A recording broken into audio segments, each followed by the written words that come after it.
Here's the most attractive trait that a high-performing man such as yourself can have. What's up, brother? And welcome to The Restored Man, the YouTube channel where we restore high-performing men such as yourself to their peace, their power, and their presence so that they can heal shame, lead their lives and relationships with strength and love, and embody their masculine greatness. And we're just going to get straight to it, right? The most attractive thing, trait, aspect of a high performing man such as yourself can have is quite simply courage. I'm going to let that land for a second. It is courage. Now, that's not to say that you haven't already done a lot of courageous shit, right? We know that you have. You have faced your demons. You have done the ayahuasca. You have surfed the deepest, darkest corners of your subconscious mind so that you can really face yourself, heal your emotional wounds of the past, heal our religious trauma, heal our childhood trauma so that we can be fully present with our families, with our kids, and with our wives, and we can really live a life of significance, of fulfillment, and love, right? As the most authentic versions of ourselves. You've done some really, really hard shit. And this is not to knock that. I want to acknowledge that. And what is this? Stop that immediately. It's my son's phone. But courage is the most attractive trait because it takes courage to get what we want. It takes courage to rock the boat. Because right now you have a certain status quo in your marriage, right? There are kids. You guys have a certain back and forth, a way of doing things, and you don't want to pile more on her plate. You love this woman, right? You obviously don't want to overwhelm her. You don't want to stress her out, right? But here is the thing. The thing is, growth is inconvenient. I'll say that again. Growth is inconvenient because it requires disrupting the status quo, right? When we think about when we were fat and then we decided to get shredded, right? Hey, let's go. When we decided to get healthy, we had to disrupt the status quo. We had to eat differently. We had to do things differently. We had to demand more of ourselves. We had to set a different standard. Yes or no? Yes, obviously. We had to set a different standard. And that required you getting up earlier than you normally do. It required saying no to a lot of the things that you wanted to say yes to. It required you learning how to say no to yourself, right? It shook things up. It rocked the boat of your life. Okay? It rocked the boat of your life. And when we want to grow in intimacy and we want to grow in connection and relationship, right? When we want a healthy sex life, when we want more soft and squishy energy, that feminine energy from our wives, when we want more playfulness, more flirtation, when we want her to put her hands on our shoulders, look us in the eyes, and just be like, I'm so grateful for you. Right? Like when we want that animated, very active, receptive, radiant femininity that our wives can absolutely give us, right? When we want to be received, we want our provision to be felt. That's one thing we as high performing men who want to experience the vastness of who we truly are want. We want to be felt. We want our provision to land in the feminine nervous system, right? So we want all that. Well, guess what? We got to ask for it. We have to create the environment where that is it is safe to engage and try, because you got to remember, she has no idea, right? Unless she grew up with a super masculine father and a super feminine mom, who was perfectly polarized, and there was a respect for the masculine, and that there was no trauma around submission to authority, right? And or anything of that nature, then the chances are that she's probably not good at being fully embodied in her feminine essence. And that's okay. That doesn't make her wrong, right? It doesn't make her bad, right? And it's scary. Change is scary to, and it could very well be triggering. I don't want to project this, right? I don't want to project this. And I want you to be prepared for the possibility that you going up to her and being like, hey, I see more for us. This current dynamic, I don't feel is really working. I want more from this marriage, and I want more for this marriage. I want more from you. I want more of you, for you. I want more for us, right? I want us to grow intentionally. That is a difficult conversation. It can be a difficult conversation to have. And it requires, again, to go back to the beginning of this video, it requires courage. You wanting this marriage to grow, you wanting more intimacy and connection, and that soft and squishy, beautiful feminine energy. First off, you got to know how to create it, right? That's growth on your part. That takes courage. It takes courage to really embody our masculine essence. And it also takes courage to upset the apple cart, right? It takes courage to rock the boat and say this, to have a conversation around, I don't feel like we're growing. Oh, but I have the kids, and I have work, and I have this, and I have that, and I have all this. And I understand all that, right?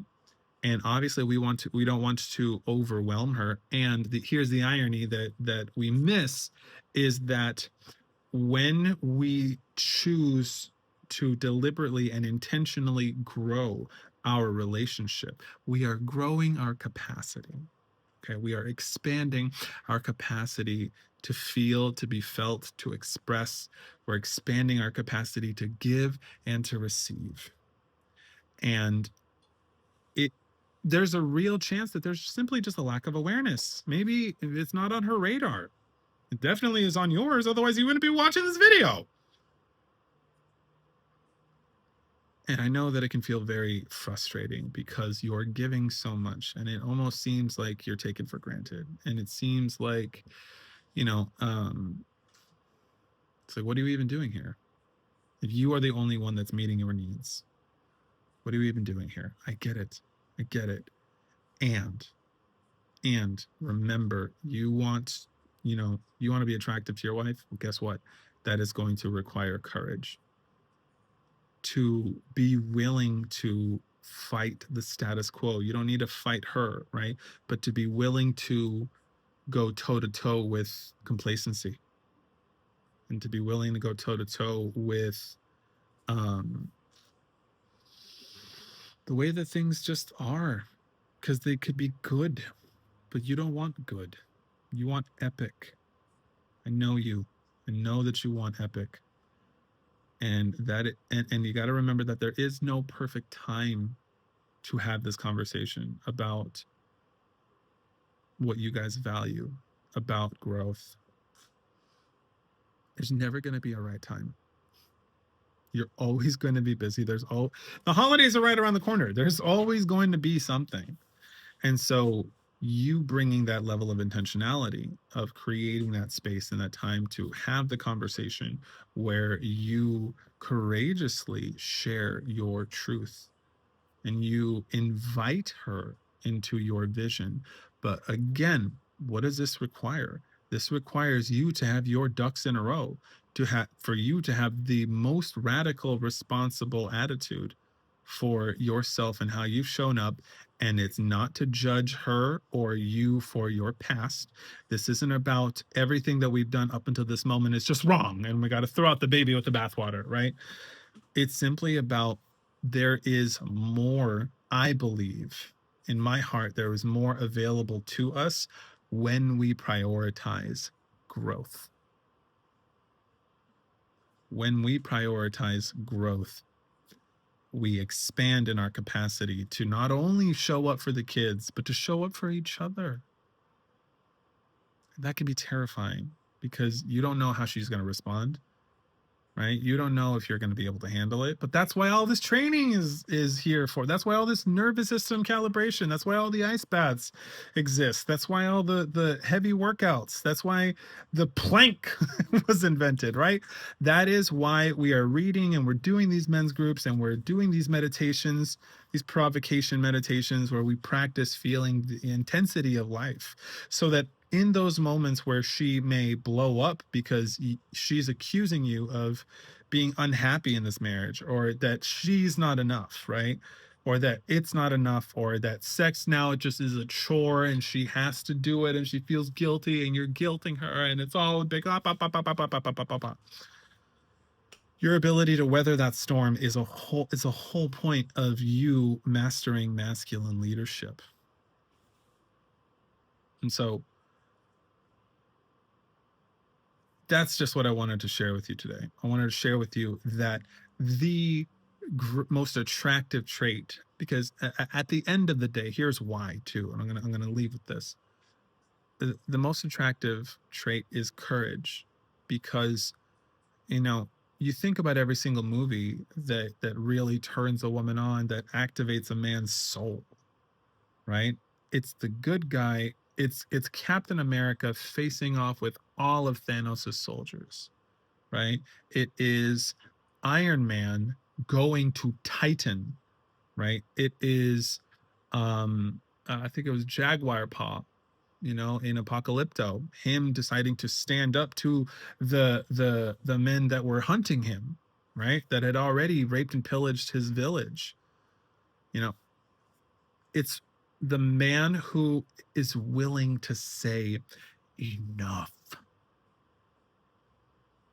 This is not what I want. This is what I want. And I'm going to create it. And it is going to disrupt the status quo. It's going to upset the apple cart. It's going to bring up big feelings. It is going to require you to take mouthfuls of her displeasure and what she's had enough of, what she's tired of.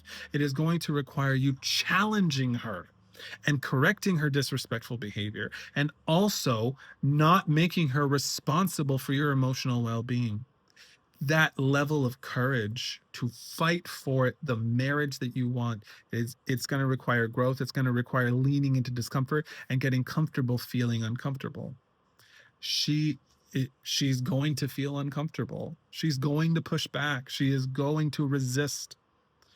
And how you handle that is everything. That is the whole point, again, of masculine leadership. You need to learn how to handle that with love. When you come from love, you cannot get it wrong. And so that is my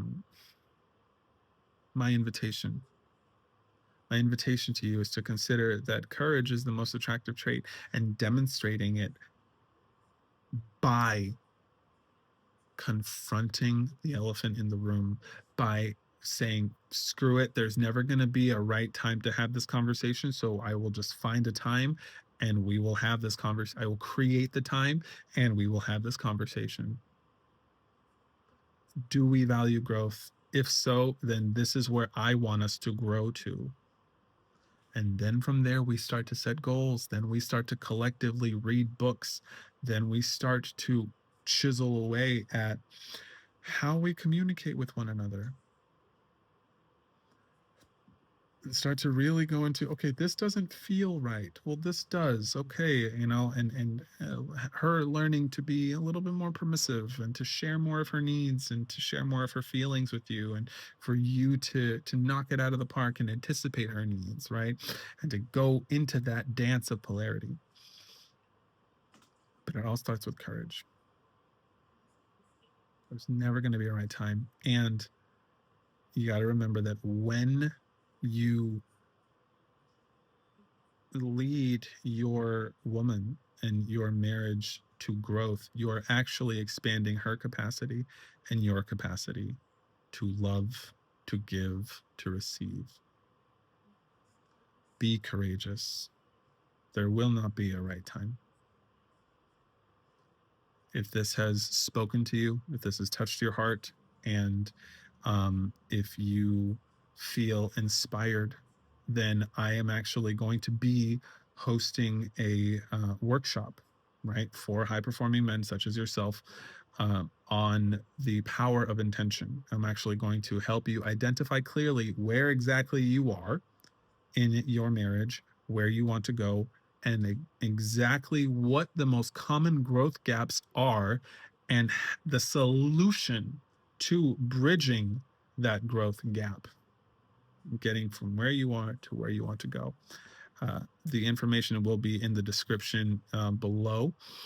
It is a $47 investment, and there's only 10 slots available. So if you wish to participate in that, then go ahead, and the link should be in the description as well. So if you want to dance for a few hours and learn how to lead those difficult conversations and grow intentionally in your marriage, then join us. That's happening next week. Big love. I'll see you on the next one.